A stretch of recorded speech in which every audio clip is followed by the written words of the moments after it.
Great. Thanks so much for having me. Hi, everyone. My name is Alejandra Cancino. I am a deputy editor at City Bureau. I'll tell you a little bit about my current employer first. We are a journalism lab based in the city's Bronzeville neighborhood. We have three different programs. We run our city civic reporting program, which is a fellowship that we run for 11 weeks, twice a year. We also have a documenters program, which is where we pay members of the public to go to public meetings and record the meetings and take notes. And we also have a public newsroom, which is where we meet with community members and talk about needs in the community's concerns. And we also do workshops with the community members. But tonight, I'm going to talk to you about a project that I did with my previous employer, the Better Government Association. I worked on a story about Cabrini Green. Cabrini Green is a neighborhood in the city's north side. It's one of the, or it used to be one of the only Black neighborhoods in the city, it's north side. And I spent a lot of time thinking about this map as I was working in the story. The story published at the end of last year, but I spent about a year working on it. This is Chicago. This is our segregated city. And I think a lot about why Chicago looks this way. Most of the city's white residents live in the north side. Most of the city's Black residents live in the west side and the south side of the city. And I learned a lot through the reporting. I learned that Chicago is segregated by design. They are obviously there's redlining, housing covenants, tons of policy decisions that have made our city look the way it is. It doesn't have to look this way, but this is the way it looks. That led me to this other map. When I started talking to people about why Chicago is the way it is, I had a lot of conversations about public housing. This is a map from the Electronic Encyclopedia of Chicago. And what you're looking at right now are the public housing developments that were once part of our city. There were a number of high-rises that were public housing buildings that housed thousands of residents. And many of those, or all of those high-rises have been demolished. The majority of them, I should say. And so I thought a lot about the near north side, which is where Cabrini Green, the high-rises of Cabrini Green once stood. And I thought a lot about it because it is one of the only Black neighborhoods. It was once one of the only Black neighborhoods in the city's north side. And I kind of wanted to know more about what had happened with the thousands of residents who lived there. There were 3,500, more than 3,500 units. That meant that there were nearly at its height about 15,000 people who lived there. These were family units, so many of them were obviously families occupying the units. This is what Cabrini Green looks like today. And I did not grow up in Chicago, I grew up in Miami. And so to me, this area of the city, I would associate, the Apple store that is nearby, the REI store where I'm a hiker, where I used to get all of my hiking gear. I didn't know that this was once a Black neighborhood. And I had a lot of questions about what had happened to all of the people who once lived there, and why the neighborhood looks so much different today than it looked back then. To answer that question, I use the tools of investigative journalism. And in your screen here, you're seeing some of the tools that I use to try to get an answer to this question. I did a lot of research using databases such as LexisNexis, the public library databases, where you can get access to historical archives of newspapers, the Chicago Tribune, the Sun-Times, obviously research databases, Ivesco, Google Scholar. I did a lot of interviews, dozens of interviews with experts, with people who live there, with people who still live there. Some of them still live there today. People who are trying to come back, have spent more than 3 decades trying to come back. With public officials, I looked at a ton of public records, public meeting minutes, contracts, personal files, databases, emails, memos. These are all the tools that were needed to try to answer that very simple question of what happened to those people and what were the promises and what had been delivered.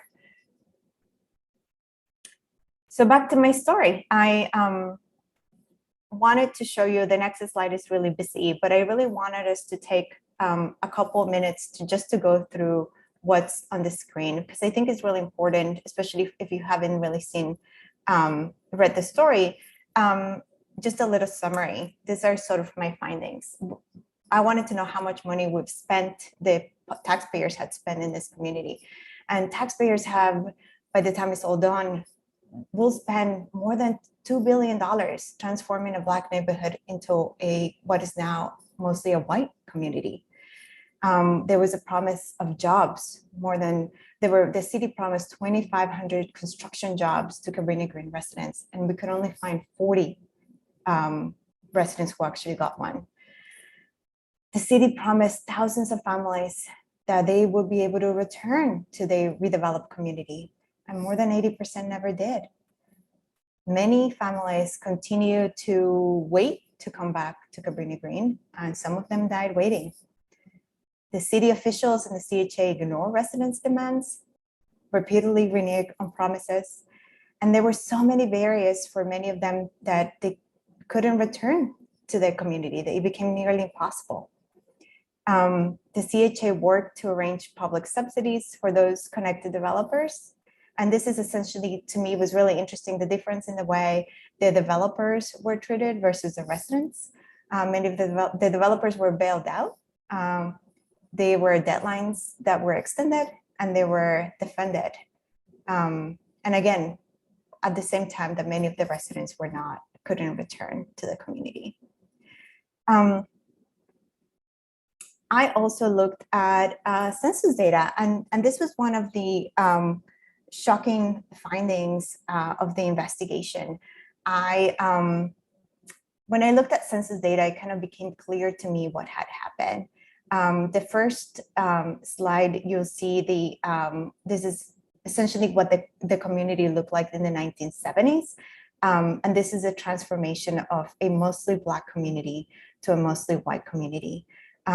More than a third of the residents of the Near North Side were Black in the 1970s. Today, less than 10% of those residents are Black.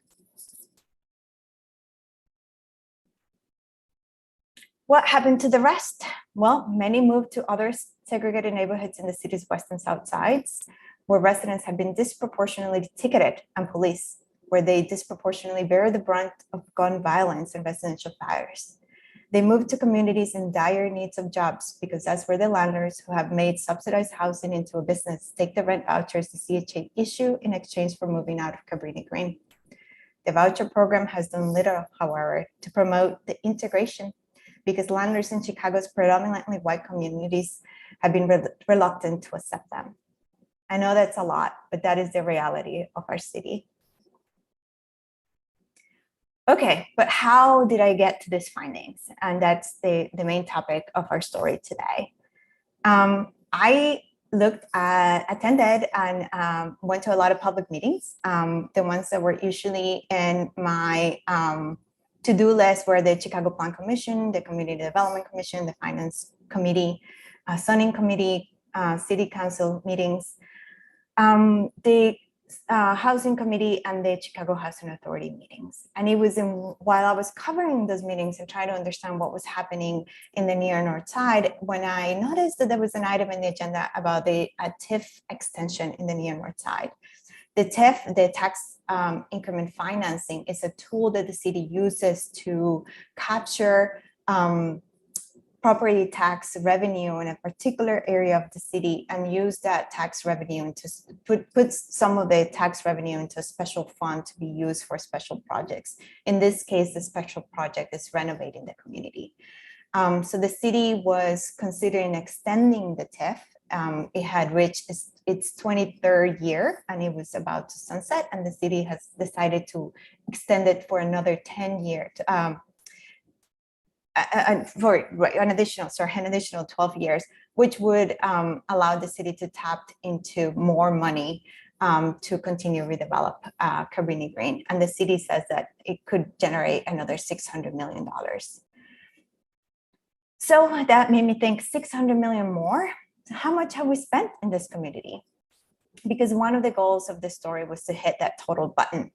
I went to the city to ask how much money the city had spent, and the city didn't have a complete accounting. I went to the Chicago Housing Authority and asked the same question, and they didn't have a complete accounting. So I thought, well, I'll do it myself.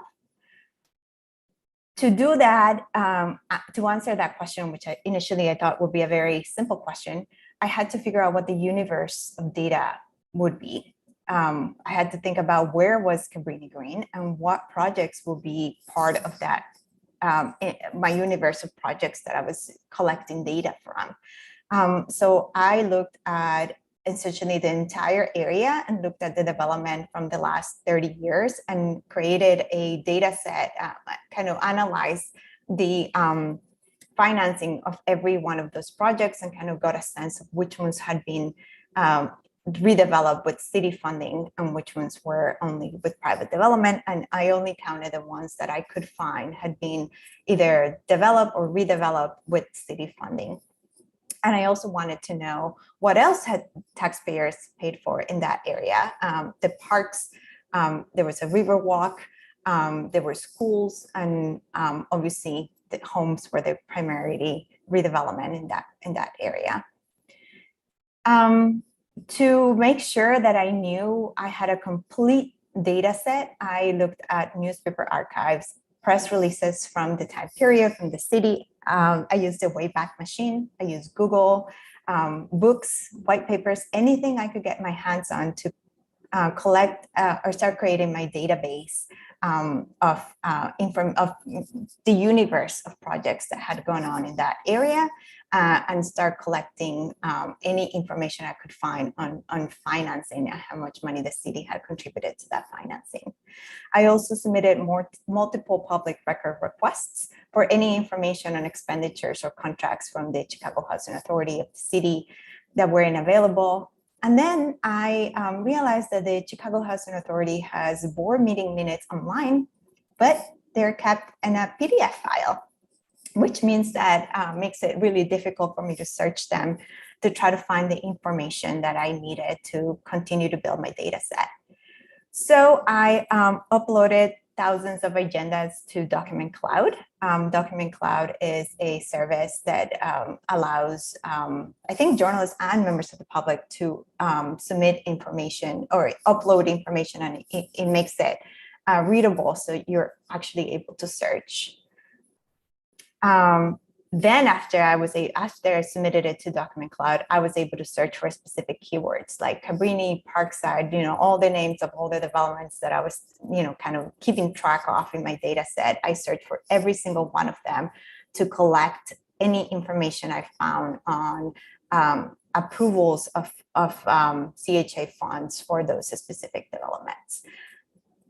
And I kept track of my findings. It was difficult at times because the CHA didn't refer to the projects the same way. Sometimes it was Parkside, sometimes it was Cabrini. There were multiple phases. There was, the redevelopment of Parkside, which is one of the main developments in what was once the Cabrini Green high-rise, had multiple phases, and some of them had been reapproved, or there were multiple revisions to the project, so I had to keep keeping track of the revisions, so I wasn't double counting funds.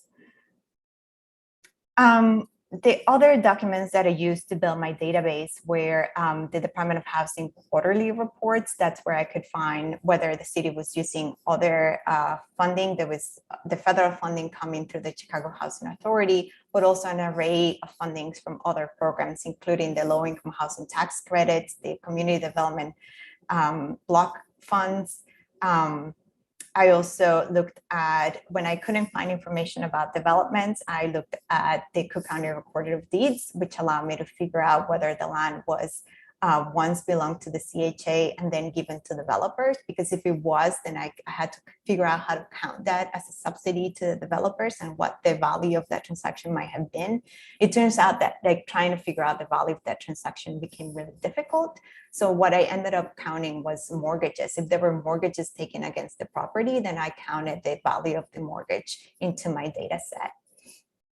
I also looked at Department of Housing reports, any city reports I could find, and the Department of Planning and Development reports, bond documents. At times, the city issued bonds to be able to fund some of this development. So I counted those, and obviously that same tax increment financing district that I mentioned earlier, there are annual reports. So I looked through the annual reports and figure out what had been used specifically for this community, and figure out that there were two different TIFs that were adjacent to each other. So counting money from two different tax districts to be able to add it to the timeline or my data set that I was building. So after all that, I finally was able to hit the total button. And I'll say that, I at one point thought that I was going to be able to count every penny, and that became very difficult. And we had to make a lot of decisions about when do we stop counting and just try to get a sense of how much we spent so far. One of the things that is not captured here is any time that developers might have gone back to the city and asked for change of orders, that is not captured in this accounting. So $2 billion it's actually a conservative estimate of the amount of public dollars that have been used to redevelop Cabrini Green. And so going back to my story, so all of that went into essentially one sentence of the story. This is the $1.4 billion that had been used so far, plus the $600 million that had been approved for the next 12 years. That's how you get to the 2 billion figure that I cited earlier. And it's still ongoing. That was just one portion of the story. And it's obviously looking ahead is what will happen with the $600 million that will be collected through the TIF in the next 12 years. Who will get the money? How will the money be spent? What about jobs? The cities, when aldermen approved the extension of the TIF, they promised that they will make good on the promises that were made to residents more than 2 decades ago.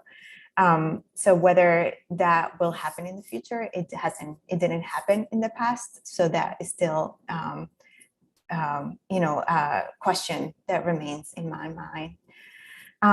The city has also fallen short on the promises to build housing for the Cabrini Green community. One of the promises was that residents were going to be able to come back, that a portion of the units will be either redeveloped or built, and that has not happened. Only 700 units have been rebuilt or rehabbed. In most recent years, the city has built or rehabbed what are known as single room occupancy buildings, and the city is counting those units as units for the former Cabrini Green residents, but it is a little bit of a miscount because a lot of the single room occupancy units are for individuals or single people, and the units that were lost were for families.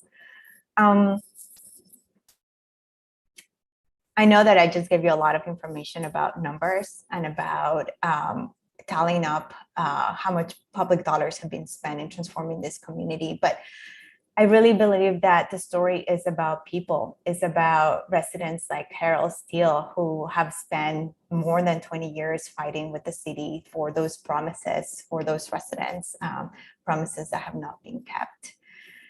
Are residents like Chalonda McIntosh, who was able to return to Cabrini Green, but had a very difficult time returning, and has had a difficult time actually living in this new mixed income community in Cabrini Green. It's a story about residents like Ms. Russell, who waited 28 years to come back to Cabrini Green, 28 years, and she was finally able to return last year. There was another portion, a second story, and it was specifically about jobs, which is something that I mentioned earlier. residents were promised 2,500 jobs, but they only got 40. And I didn't want to lose that. So I briefly wanted to talk to you about Raymond Richard, who is one of the businesses who has been trying to get some of those construction contracts for his small business that he created, and has found it really difficult to do so. And they continue to question why it's been so difficult for residents, former Cabrini Green residents like himself, to not only get contracts but get jobs for the community when there was so much money, right? We just talked about the $2 billion that we're spent, or that will be spent when it's all completed. J.R. Fleming is an activist and a former resident, and also someone who's been pushing the CHA to fulfill the broken promises for jobs and contracts. And I think that there's a lot of pain in what happened to this community and how the residents were treated, how the money was spent, and how they were not, how residents did not benefit from this renovation of this community. I wanted to also acknowledge that my reporting wouldn't have been possible without people who kept track of the community meetings and interviewed dozens of residents before Cabrini Green was transformed back in the 90s. So please check out Media Burn if you want to see some of those interviews and hear from yourself about what was happening at the time. Especially, I want to thank Ronit Bizel, who really documented a lot of those meetings back then. And it takes a village to produce this kind of work. Davon Clark was the reporter, was a photographer on the project, and there were also 2 interns who helped me work through all of the details of the multiple documents that we looked at to create the data sets, and obviously my editor, David Kewell, who helped guide the project and helped us deliver it so you could read it. And if you wanted to learn more about our history of segregation in the city and about public housing and the battles for affordable housing, these are all the books that helped me kind of get a sense of what had happened in Chicago and being able to put it into context for all of you. And I know that was a lot, and I think, yay, 7:35, right on time. So I am going to stop here and allow you to ask questions. Thank you so much. That was really, really awesome, really powerful work. And thank you so much for sharing all of that with us. We definitely have quite a few audience questions that I'd love to kind of get going with. So I'll just kind of start some like general high level questions. Somebody asked like, about how much time did you like spend gathering all of this information? I know you said like part of your talk was like, this is all the work I did for like 1 sentence, which is like kind of speaks to many things, including like the dysfunction of organization or information living in many different places. But about how much time did it, I don't know, take for you to do all of this data work? It took me a year. I mean, initially I thought when I first pitched the story, I told my editor that we would be done in 3 months. And we were not. I mean, like I could not have, maybe I should have known better, but a lot of the information which is not readily available, it had been 20 years. So a lot of, when I FOIA some of these documents, like, FOIA officers were like, I mean, this is in a warehouse somewhere. We don't even know where to start looking. And because we were still in the middle of COVID, every time I asked, well, can I come and look myself? Like that was not, something that I could have done. And so it really required me looking through public records was probably like the most difficult part of the project, because it did require a lot of like, okay, parcel numbers, and how do I even differentiate this from that? And how do I find the one figure that I'm looking for? That's overwhelming. That's a lot of work. But Document Cloud that's something only I've learned of recently, but that seems like a really cool tool for that. Anyway, that's a me thing, not an audience thing. Anyway, Katie, you want to take another question? Sure. It sounds like this may have been partially answered, but someone was wondering, were you able to interview any of the displaced former residents? Yes. Yeah. Miss Russell was one of the residents who was displaced. There were two multiple waves of displacement, right? It didn't really happen overnight. There were in the 90s, there were a lot of evictions, a lot of people who left Cabrini Green, and just the units were never filled again by the CHA. So the CHA had essentially started boarding up units, and then eventually entire buildings were boarded up by the time 1999 came, which is when the city unveiled the plan for transformation. But yes, so Ms. Russell was one of those residents who was part of that early wave of residents who were displaced. There were a number of other residents who I spoke with who were displaced later and just either had like a really hard time coming back to Cabrini Green. There were actually lawsuits that were filed by residents who the CHA had green lighted their application and they were ready to come back. And then the board of some of the new condos did not allow those residents to come back for whatever reason. And they had to go to court and had a judge actually force the condo associations to allow the residents to come back. Wow. Oh, yeah. All right, another audience question we have. I'll kind of stay like bigger picture questions for right now. Was there any like specific data that you were like really hoping you could get your hands on, but for like there were like things you couldn't? I know you mentioned some, like you talked about the billion. I even forget how many billions, but the billions number, like that was a lower estimate than what you were hoping for. But yeah, can you speak to like any like missing data you weren't really able to get at all? I mean, in a perfect world, I would have wanted a data set with like initial dollars approved and like, job order one, or change of order, that's what they're called. Change of order one, change of order two, change of order three. But that was not, I mean, that's just not the way like the accounting was kept. I do know that from previous reporting is in other stories that change of orders do make the bulk of like money that is spent after the initial project is approved. And I just could never figure out how to get that data set. So if anyone knows, do send me an email at alejandra@citybureau.org.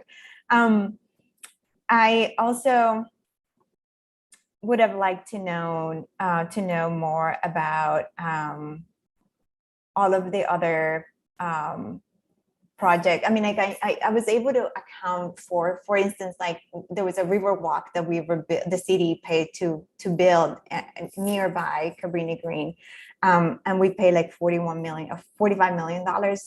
to build a river walk, for instance. And they were also I'm assuming that they will probably change the borders in that as well. And I was not able to account for that. So I guess, sorry, long-winded answer of like change of orders, something that I wish I would have been able to get at.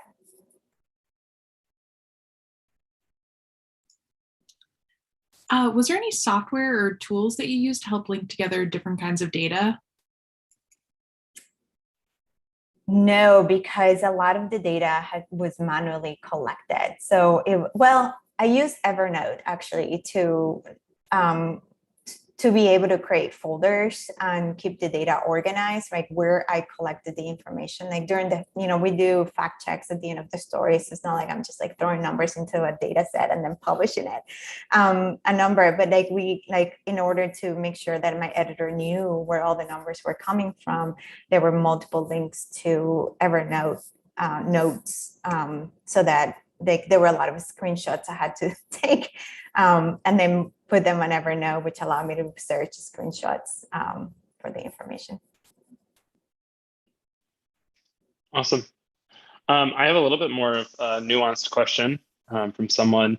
They asked, did you compare how much funding has been used to redevelop Cabrini Green versus how much funding it was receiving for maintenance or services when it was a public housing development? Oh, that's a great question. It didn't occur to me to think about it that way. The way I thought about it was like, okay, if you take the $2 billion number and you divide it by all the residents who live there, like how much money would that be per resident? So it ended up being like, it's like $500,000 per resident who live there, or per family rather, who live there. So you essentially could have bought a house for every family who lived in Cabrini Green at the height of it all. And with all the money that we have either spent or allocated. Awesome.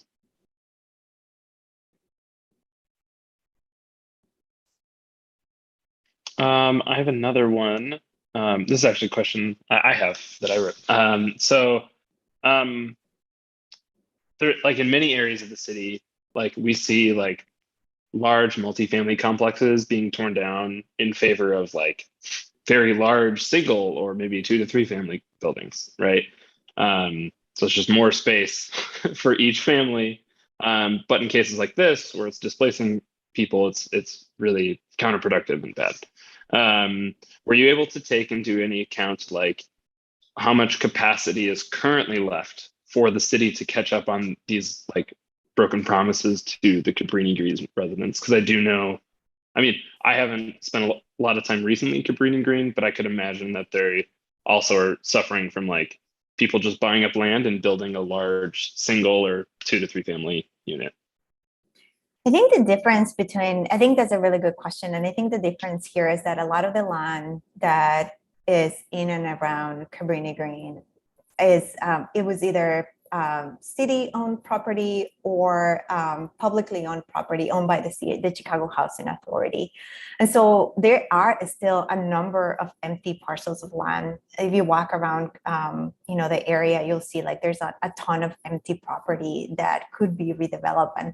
And they are plans. The city has like multi-year plans of how some of those parcels of land will be developed. And that's where like this additional $600 million is going to developing those properties. And so there's a plan for instance, like there used to be a high school around there, and the high school was demolished, and there was an exchange of land between the public schools and the Chicago Housing Authority.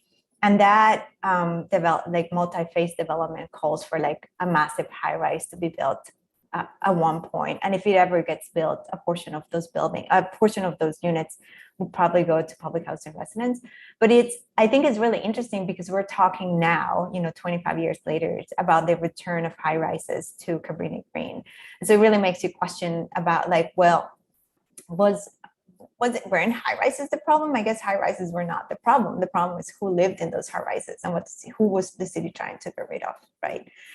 So especially when the land is like so close to downtown. I mean, this is why like the residents have said for a very long time that this was very valuable land, and they knew that they were going to be displaced because the land was so valuable.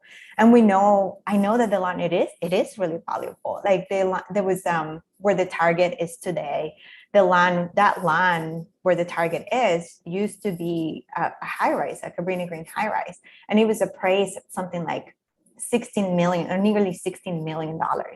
Like that was the appraisal of the land. And that was like 10 years ago. I can't even imagine what the appraisal for the land is today. A lot of the land was mortgaged so that the developers will be able to have capital in order to build the mixed income communities.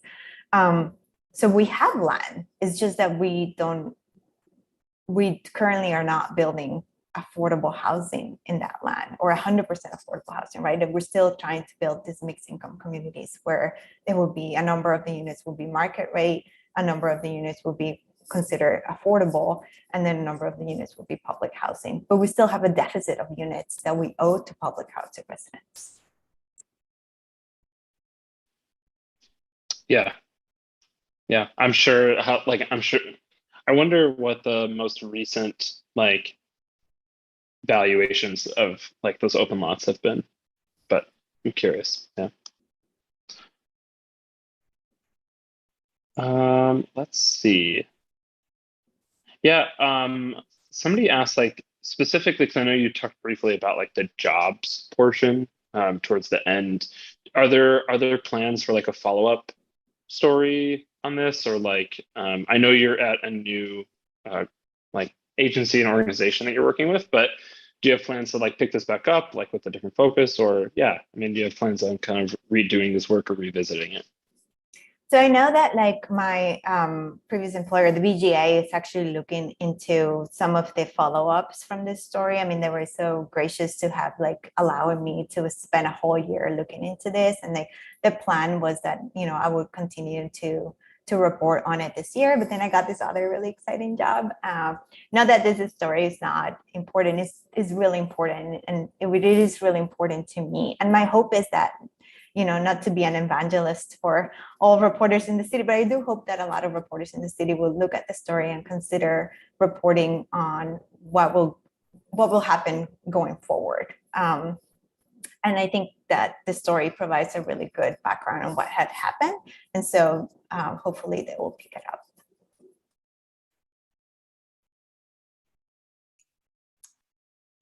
What has like the public reaction been like to the story? There was a lot of reaction to the story. I mean, I think what was really humbling to me was the reaction from the residents. A lot of the residents share their stories about living in Cabrini Green. I think for a very long time, when we spoke about public housing communities, and especially when we spoke about Cabrini Green in general as a city, we spoke about violence and danger. And it always made me think about, like, especially when I was reporting the story, it's like, okay, if you're calling a whole community dangerous, and the whole community is like more than 90% of Black community, who are you calling dangerous? Are you saying that Black people are dangerous then? Is that really what you're saying?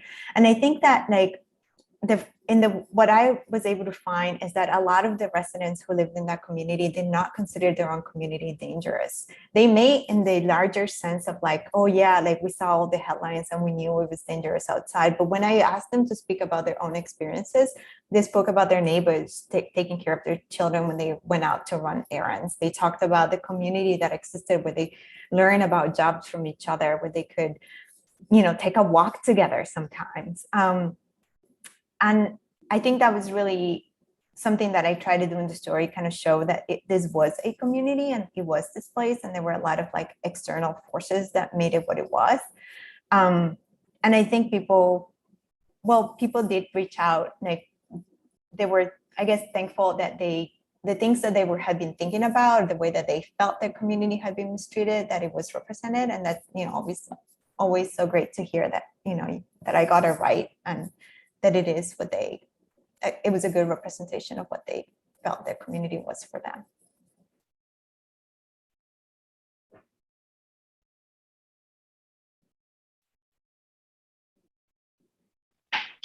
Awesome. We just have a few more questions. That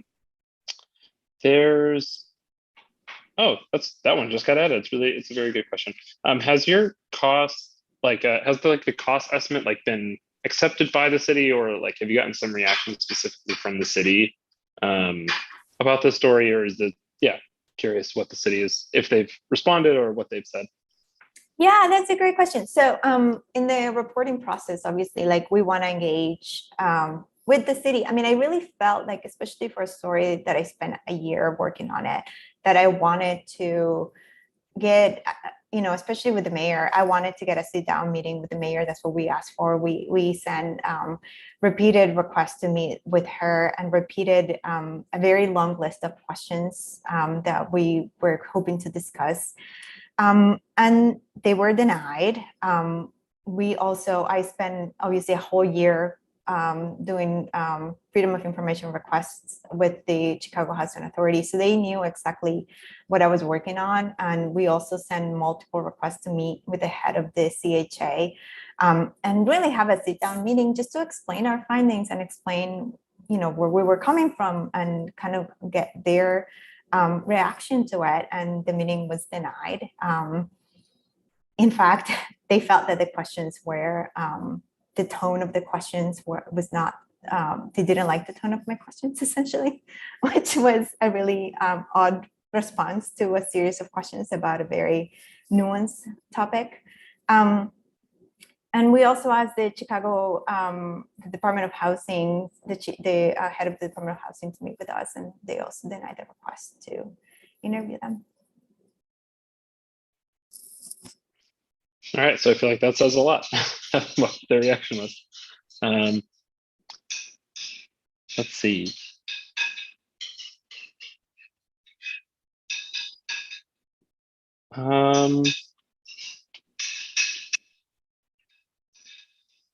Yeah, I feel like there's one really nuanced question, and I'll try to ask it, but if you don't feel like you understand and I can't give any more context, we'll just move on. But somebody mentioned kind of like a history tidbit where there were grad students doing like Cabrini Green participatory research, and then Daly at that time came in and shut it down, like just research himself. I don't know if you're familiar with that story, or if there were other things where it's like, the government at that time, 20 some years ago, really had a heavy hand in like really shutting down or anything like that.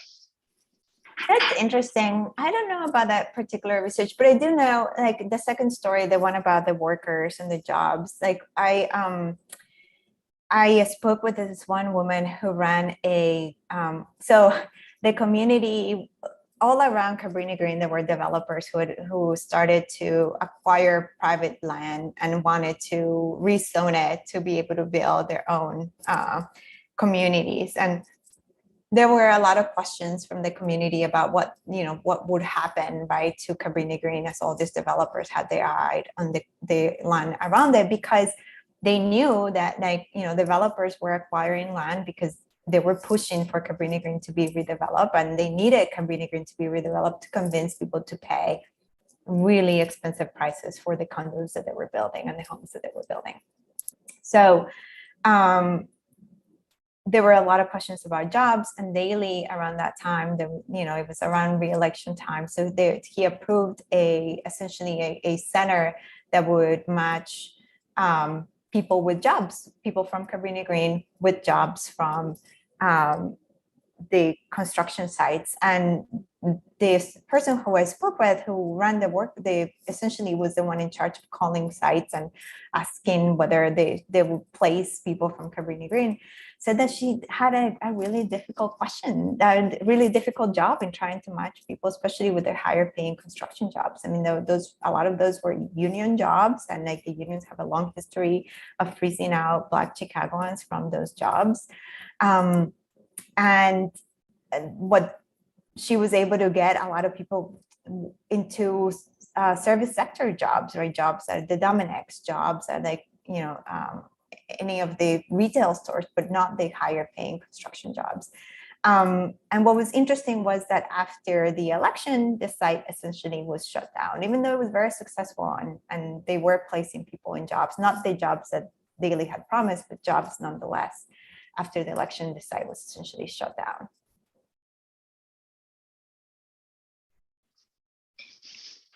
Awesome. Well, thank you so much. I think that's all kind of the audience questions we have. Katie, do you have any other questions? If not, we'll kind of wrap up. I think that's all for right now. I'll probably think of one as I'm going to sleep tonight, like, oh, I should ask this. But this was so helpful. Thank you so much for sharing your stories.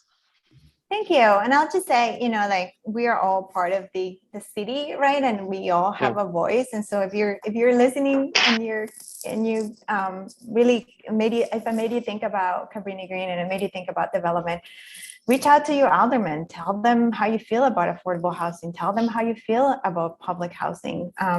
It takes all of us to make changes and to change that map that I changed at the beginning of the presentation. That is the current map of Chicago, and it doesn't have to look that way. Really awesome stuff. Thank you so much. Really appreciate it. And you're in for a treat, because the way we have to end all of these Chayak Night Zooms, this is very awkward in remote world saying. So Katie, are you ready? I'll repeat the URL one more time. We're going to bit.ly/CHN remote Zoom. If you get lost, then you can find it in the Slack in the CHN Chayak Night remote channel. But now I'm ready whenever you are, Sean. All right. All right, everybody. You ready? Go forth and hack. All right. See everybody.